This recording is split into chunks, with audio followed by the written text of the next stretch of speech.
नमस्कार, जय माता दी। कैसे हैं आप? मैं आपकी अपनी डॉक्टर वाई राखी 21, 22, 23, 24 और 25 जुलाई को आ रही हूं अहमदाबाद। और अहमदाबाद के बाद मेरी आपकी मुलाकात होगी सूरत में। तो अगर आप मुझसे अहमदाबाद और सूरत में मुलाकात करना चाहते हैं तो मेरे दिए गए इन नंबरों पर तुरंत कांटेक्ट करें और अपने घर का वास्तु करवाएं, अपने घर की कुंडली दिखवाएं, अपने घर में मुझे बुलाएं। अगर आप मुझसे मिलकर अपने टैरो करवाना चाहते हैं, अपनी जन्म कुंडली के बारे में बात करना चाहते हैं, क्योंकि अहमदाबाद से लगातार हमें कॉल आ रहे थे, तो इस बार हमारा विजिट रहेगा 21, 22, 23, 24 और 25 जुलाई को अहमदाबाद और सूरत। तो तुरंत आप अपनी अभी के अभी अपॉइंटमेंट मेरे साथ फिक्स करवाइए। जय माता दी।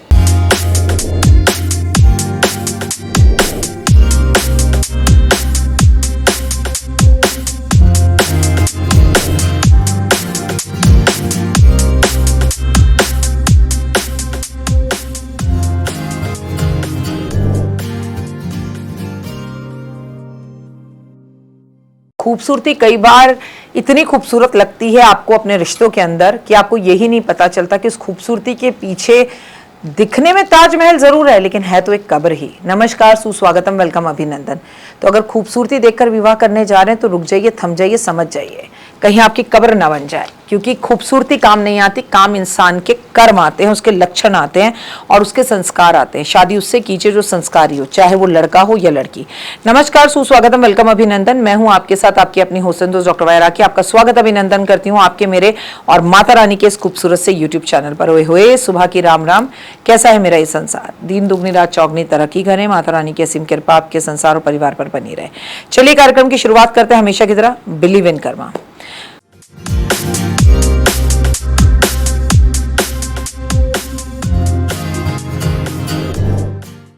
उफ, बहुत बड़ा था इस बार जेठ का महीना, इतना बड़ा था कि खत्म ही नहीं होने का नाम ले रहा था। लेकिन अब फाइनली हम आषाढ़ मास में पहुंच गए हैं। आषाढ़ मास में क्या करें क्या ना करें, और आषाढ़ मास का महीने में आखिर होता क्या है, आषाढ़ मास का महीना समर्पित किसको है। आज अपनी इस वीडियो में आषाढ़ मास से जुड़ी हुई हर बात मैं आपको बताऊंगी। तो बिना वक्त गवाए हम अपना कार्यक्रम शुरू करते हैं। चलिए, हिंदू कैलेंडर का चौथा महीना आषाढ़ का महीना है। अपने आध्यात्मिक महत्व के लिए अत्यधिक पूजित है और मानसून की शुरुआत का प्रतीक भी है, यानी कि रोमांटिक भी है। यह महीना जो कि भगवान विष्णु को समर्पित है, महत्वपूर्ण उत्सवों को और रीति रिवाजों को लेकर आपके पास आता है। इस दौरान विशेष रूप से भगवान वामन की पूजा की जाती है। ये उम्मीद की जाती है कि किसान आषाढ़ शुरू होने से पहले अपनी बुआई पूरी कर ले, और कर भी लेते हैं।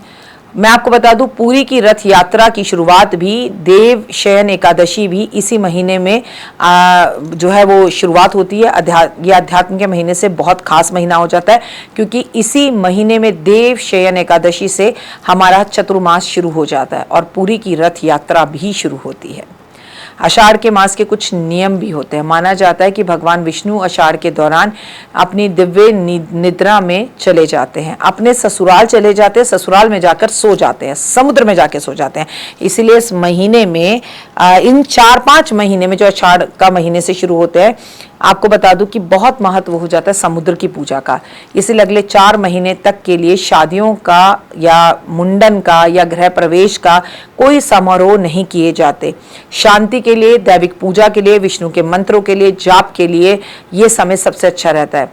आपको भगवान की पूजा आराधना अर्चना करनी है। जैसे जैसे मानसून का महीना आता है, इस बात का ध्यान रखना है कि आप कितना पानी उपयोग कर रहे हैं। जहां पर भी संभव हो पानी की रक्षा करें, पानी बर्बाद ना करें, क्योंकि आप जितना ज्यादा पानी बर्बाद करते हैं आप उतने ओवर इमोशनल होते हैं और उतने ज्यादा आपका स्वास्थ्य खराब होता है, उतनी ज्यादा बीमारियों का कारण भी बन सकता है। आषाढ़ के दौरान दान और पवित्र नदियों में स्नान का महत्व है। पानी पीते समय भगवान सूर्य की पूजा जरूर करें और भगवान सुबह उठते ही भगवान सूर्य को जल भी जरूर दें। जब आप खुद भी घुट घुट पानी पीते तो सूर्य देव को याद कर करें। याद रखिए कि एकादशी, अमावस्या, पूर्णिमा पर घड़ा, छाता, नमक जैसी चीजों का दान इसी महीने में किया जाता है। इस महीने में पत्तेदार सब्जियां खाने से बचा जाता है, क्योंकि वो दूषित होती हैं और उसमें कीड़े पड़े होते हैं। इसलिए आप पालक नहीं खा सकते हैं, आप सलाद पत्ता नहीं खा सकते हैं, धनिया पुदीना भी साफ कर खाएं। मांस, मदिरा, बैंगन, तामसी भोजन, शराब, ये सब वर्जित हैं, इस समय पर नहीं खाना चाहिए। इस महीने में भगवान हनुमान, माँ दुर्गा भगवान शिव और भगवान विष्णु की पूजा की जाती है और ग्रहों दोषों की नकारात्मक प्रभावों से बचा जा सकता है। इस प्रकार भक्ति करने से आपके जीवन में कई चुनौतियां जो होती हैं वो नकारात्मक होते हुए भी सकारात्मक हो जाती हैं। आषाढ़ मास में क्या करें? आषाढ़ के महीने में आपको श्री हरि भगवान विष्णु की पूजा अर्चना करनी चाहिए। आपको हर दिन ओम नमो भगवते वासुदेवा का जाप जरूर करना चाहिए। आपको मानसिक और शारीरिक क्षमता बढ़ती है और शांति मिलती है। इस महीने में छत्री, वस्त्र, अन्न, गुड़, नमक, गेहूं, तांबा, कासा, जल से भरा हुआ पात्र, मटका दान करना चाहिए, पुण्य की प्राप्ति होती है। वहीं इस महीने में एकादशी पे व्रत जरूर रखना चाहिए, मन को शुद्ध रखना चाहिए। आषाढ़ के महीने में तुलसी पर जल अर्पित करने से भगवान विष्णु की अति कृपा पर होती है। तुलसी के पौधे में पीले रंग के कलावा को 108 गांठ से बांध दीजिए और अपनी मनोकामना बोल दीजिए। शादी के प्रबल योग उठ जाएंगे। शादी नहीं हो रही तो हो जाएगी। आषाढ़ मास में क्या ना करें? इस महीने में शराब, मांस, तामसिक भोजन, अशुद्धि नहीं करनी चाहिए। दूसरे के भोजन को करने से बचना चाहिए। विवाद या झगड़ा नहीं करना चाहिए। किसी के प्रति नकारात्मक विचार नहीं रखने चाहिए। आषाढ़ मास में झाड़ू खरीदना अशुभ माना जाता है क्योंकि इससे घर में नकारात्मकता बढ़ती है। तो आषाढ़ का महीना शुरू होने से पहले झाड़ू खरीद लीजिएगा। बाल काटना, नाखून काटना सही नहीं माना जाता है। आषाढ़ का महीना बहुत खूबसूरत महीना है। इस महीने के अंदर सारे धार्मिक कार्य होते हैं। आषाढ़ के महीने में ही गुप्त नवरात्रे भी आते हैं। ये बात अपने दिमाग में जरूर याद रखिएगा। यानी कि सब तरह की गुप्त एनर्जीज आपको मिलनी शुरू हो जाती है और चतुर्मास शुरू हो जाता है। और भगवान कृष्ण को आषाढ़ का महीना बेहद प्रिय है। तो हरि विष्णु का नाम लें। और देव गुरु बृहस्पति जो है वो अतिचारी होकर इस साल के हिंदू कैलेंडर के हिसाब से राजा हैं। अगर आषाढ़ के महीने में हरि विष्णु की आप पूजा कर लेते हैं, सतरनुगान की कथा कर लेते हैं, विष्णु मंदिरों में चले जाते हैं और लगातार जाके दिया जलाते तो ओए होए ओए होए ओए होए, यकीन माने कि लक्ष्मी स्थिर रूप से आपके घर में वास करती है। फिलहाल मुझे दीजिए इजाजत। अपना और अपनों करके खास ख्याल। जय माता दी। तो देख ली वीडियो, कैसी लगी? पसंद आई? चलिए, हो सकता है किसी को पसंद ना भी आई हो, लेकिन अगर हृदय से आप इन उपायों को करेंगे तो आपका फायदा जरूर होगा। बहुत मेहनत करते हैं हम ये वीडियो बनाने के लिए, और मैं ही नहीं सब। तो अगर अभी तक आपने मेरे चैनल को लाइक, सब्सक्राइब, शेयर नहीं किया, जरूर कर लें। अगर आपको किसी भी तरह की कोई जानकारी चाहिए या आप चाहते हैं आपकी बताई हुई वीडियोस में बनाऊं, तो आप यकीन मानिए हमारे नंबर आपको सारे वॉलपेपर पर दिखाई देंगे। इन सब नंबरों पर आप हमें तुरंत कॉल करें और कॉल कर आप हमें मैसेज करें, व्हाट्सअप करें कि क्या वो विषय है जिस पर मैं आगे वीडियो बनाऊं। आप जो विषय मुझे देंगे उस पर मैं वीडियो बनाऊंगी। और हाँ, रुकिए, जाइए मत। आप में से बहुत से लोग मेरी इन वीडियो को रोज देख रहे हैं लेकिन चैनल सब्सक्राइब नहीं कर रहे हैं, और उससे भी ज्यादा प्रॉब्लम है कि आप मुझे अलग अलग चैनल्स पर देख रहे हैं। मेरा असली चैनल यही है, सिर्फ यही डॉक्टर वाई राखी एस्ट्रोलॉजर चैनल पर ही मुझे देखिए और कहीं नहीं। ये मेरी आपसे रिक्वेस्ट है।